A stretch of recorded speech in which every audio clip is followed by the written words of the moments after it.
Hi everyone and welcome to my channel Beginning with M. My name is Martina and today I'm here to talk to you about books.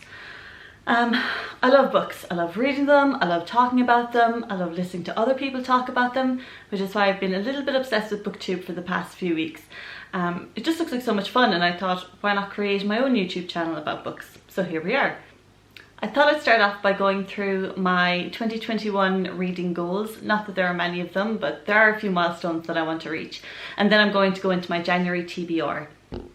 So first of all, I want to read 4 books a month. Now that might not seem like a lot to many, but to me that is quite a lot. Of those books, I want 2 of them to be fiction. It doesn't matter what genre, it can be horror, YA, fantasy. I want to read 1 graphic novel per month. I have about 10 graphic novels upstairs that I've bought over the years, but I've never actually finished, so I want to get through them this year. I also want to read 1 non-fiction book per month.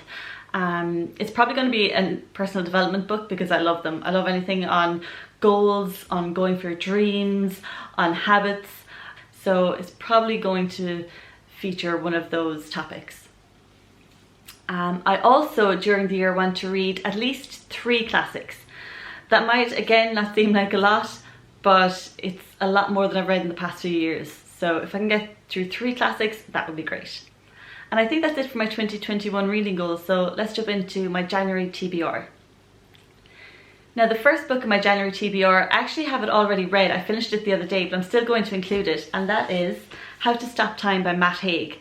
This tells the story of Tom Hazard, who was born in the late 1500s but is still alive in present day because he has a condition which means that he ages only 1 year every 25 years.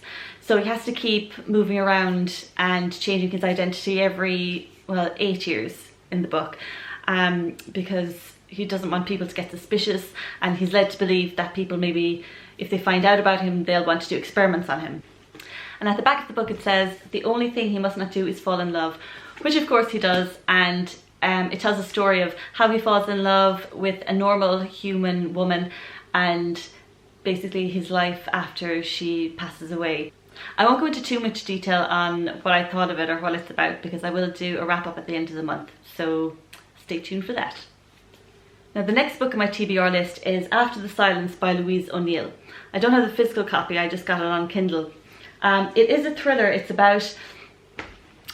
about a young woman called Nessa Crowley who gets murdered on the night of a big party that happens on the island of Inishrune, and it's Henry and Keelan Kinsela's party, and they're basically blamed for her death, and all the locals and everyone thinks that they murdered her, or at least I think that the husband murdered her, but no evidence has been found.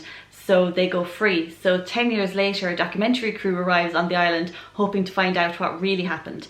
It is a thriller. I'm not a huge fan of thrillers. I used to read them a lot when I was younger, but to be honest, the violent scenes started to make me feel a bit anxious. So I stopped reading them for, my mental health. But this is part of a book club, so I just said I'd give it a go and see what it's like. I'm about halfway through. It's okay, I'm enjoying it enough. There's nothing violent in it yet, so yeah, we'll see how it goes. And because I've already read 1 book and I'm halfway through another, I thought I'd throw in another fiction book for this month, and that is called Belle Revolt by Lindsay Miller. Oh, I love that cover, it's so beautiful. This one I'm actually really excited about. Somebody hauled it on BookTube, so I don't know too much about it, but it just sounds right up my street. It's about a girl called Emily who was born into a noble family, and all she really wants is to be a surgeon and help people. But because she's of noble upbringing, it is frowned upon to become a surgeon.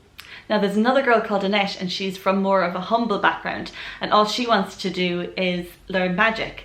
So one day their paths cross and they decide to swap lives, so that Annette can learn divination and then Emily can go on and become a physician's assistant and learn to be a surgeon. But then this war breaks out or something, and they have to fight together to beat the war or beat the bad guys. I'm not really sure, but it just sounds so good, so I'm really looking forward to reading that. So my graphic novel pick for this month is Cemetery Girl by Charlaine Harris and Christopher Gold. I bought this a few years ago and I can't even remember what it's about, so I'm just going to read the back. It just says, Calexa Rose Dunhill lives in a cemetery, hiding out from the world of the living, but now she has to worry about the dead. I'm not sure, is it ghosts? Is it zombies? Is it about somebody who was dead and who has come back from the dead, or is not really dead? I don't know, but it looks really, really good. So yeah, I'm going to give that a shot. And last but not least, my non-fiction pick of the month is Good Morning, Good Life by Amy Schmidt Arlandino. Now, I don't know about you guys, but I find it so incredibly hard to get up in the morning before like 11 AM. I think it's because I'm not working at the moment, so I don't really have anything to technically get up for, but there are lots of things that I want to do. So I thought maybe with this book, it's 5 simple habits to master your mornings and upgrade your life. So I'm hoping that it's going to motivate me to get up in the mornings, because Lord knows I need some motivation. But I'll keep you updated and let you know at the end of the month how this goes. Well, they're all my picks for January's TBR. I hope you enjoyed, and I will see you next time. Bye!